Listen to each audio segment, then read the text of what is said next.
Welcome back, Guardians. In this video I'm going to show you some of the new weapon skins, or weapon ornaments as they're actually called, as well as this beginning clip here to show you that armor is dropping above light level 335 already. Currently I believe my Warlock is 334 when I do this, and then it takes me a second because the Engrams doesn't want to decrypt, but you'll see that I get a Peregrine Greaves that are 336.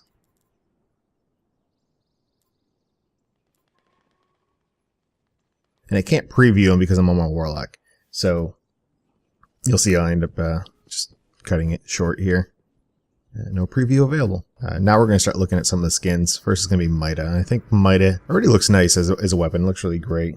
Some of these ornaments are really nice for it. The first one we're going to look at is called Special Ops, which is probably the best one. All nice and matte black, little carbon fiber on it, and change the scope slightly more green, or it just seems more green with black coloring. And then the Arctic Survivalist, which is also pretty nice, but I still like that spec paint schemes for it. First one's going to be Super Spy, which is nice black and red. For some reason my eye likes to think that the front end is a little purple for some reason. I don't know, maybe it's just a dark black against the red. It makes it look a little bit purple.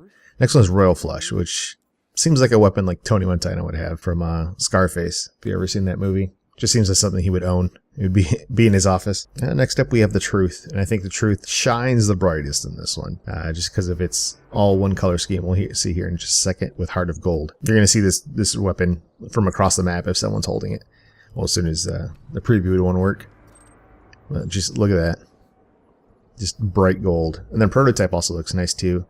It's got some unique markings, a lighter color scheme. It kind of gives you like a detailed printout, like if you were to be like, oh, this structured point here and this here, you know, is this material. If you kind of look at some of the small details on it, it does kind of look like it would be a prototype. Hawk Moon is actually my favorite as far as all these. The Carrion has some interesting details that we'll see, especially on the barrel of the chambers for each weapon. You can see that there's small etchings and details that come out with it compared to the normal skin and the other skin. But at the same time, the black and gold, it's kind of hard to beat regardless of what weapon it is. Black and gold's always a good combination. Next up is the Invective. Storm's Reproach is the first one we're going to see that has this like living texture underneath it, or on top of it. You can see it kind of looks like a molten lava underneath the barrel of this weapon. And the Iconoclast is just nice. It's like plain and simple. You get the wrappings kind of like you do with Patience and Time, stuff like that. Nothing too special. And Telesto, under the Queen's command, is purple. And by purple, I mean it's purple. That is definitely going to be seen just like that Truth. People are going to know exactly what you have in your hand using that skin, as well as its other skin. Here with the Living Vestige. And here, again, we have that effect to it. Where you can kind of looks like it's underwater a little bit. Traveler, keep you safe. And finally, the last weapon is going to be the Zalo Supercell. The first one is not a toy. Kind of looks more like a hunting rifle. It's got the woodland camo put onto it. Still nice. And then we have Shock Hazard, which probably will be the one I'll end up putting on a weapon.